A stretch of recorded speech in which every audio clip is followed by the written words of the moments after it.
بسم اللہ الرحمن الرحیم۔ آیت نمبر 33 سے شروع کریں گے۔ قال، فرمایا، یا آدم، اے آدم علیہ السلام، انبئہم، انبئہم، انبئ خبر دو، ہم ان سب کو، فرمایا اے آدم علیہ السلام خبر دو ان سب کو، مطلب ان سب فرشتوں کو، بِأَسْمَائِهِمْ، ساتھ ناموں ان کے، مطلب ان چیزوں کے، یہ ہا کے نیچے جو زیر ہے بار فجر کی وجہ سے، جو چیزیں فرشتوں کے سامنے رکھی ہیں، پھر فرشتوں سے فرمایا کہ ان چیزوں کے نام بتاؤ اگر تم سچے ہو۔ اب آدم علیہ السلام سے کہا جا رہا ہے تو انہوں نے کہہ دیا کہ بے شک تو ہی پاک ہے، تو ہی زیادہ علم والا ہے۔ تو اب آدم علیہ السلام سے کہا جا رہا ہے کہ اے آدم علیہ السلام آپ خبر دیجئے ان سب کو، ان ناموں کے متعلق ان کو بتا دیجئے۔ فلما، پس جب، انبأہم خبر دی ان کو یا ان سب کو، بِأَسْمَائِهِمْ ان ناموں کی، قال فرمایا، اب ذات باری تعالیٰ خود متکلم، قال فرمایا، علم کیا نہیں، اقل میں نے کہا، کیا نہیں میں نے کہا تھا، لکم تمہارے لیے، قال علم اقل لکم، فرمایا کیا میں نے نہیں کہا تھا تمہیں، انی بے شک میں، اعلم زیادہ جانتا ہوں، اعلم صیغہ اطول اکبر اس کے افعل کے وزن پر، کیا میں نے نہیں کہا تھا کہ میں زیادہ جانتا ہوں، اعلم زیادہ جانتا ہوں، غیب السماواتی آسمان کے غیب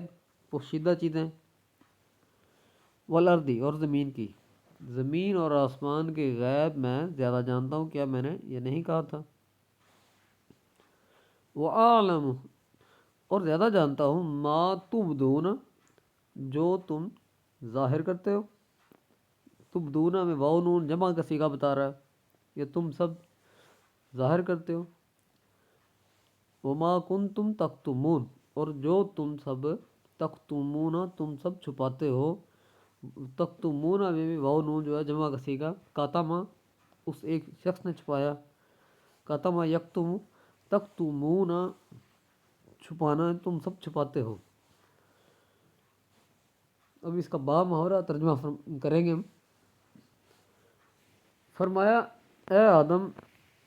ان کو ان سب چیزوں کے نام بتا دیجئے۔ جب آدم علیہ السلام نے ان سب چیزوں کے نام انہیں بتا دیے تو فرمایا کیا میں نے تمہیں کہا نہیں تھا میں ہی آسمانوں اور زمین کا غیب جاننے والا ہوں، اور جس کو تم ظاہر کرتے اور چھپاتے ہو۔ جب فرشتوں نے اللہ تعالیٰ کے حضور اپنے علم کی کمی اور کمزوری کا واضح اظہار کر دیا کہ ہمیں پتہ نہیں، صرف وہی جانتے ہیں جو کچھ تو نے ہمیں سکھایا، تو اللہ تعالیٰ کی طرف سے آدم علیہ السلام کو حکم ملا کہ آدم علیہ السلام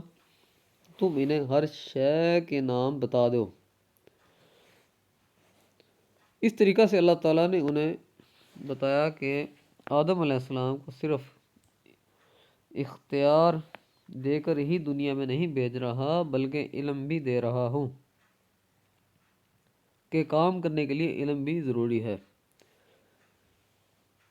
اس کا کام تو دنیا کی اصلاح تھا۔ فرشتوں کو یہ بھی بتا دیا گیا کہ جو اندیشہ تمہیں فساد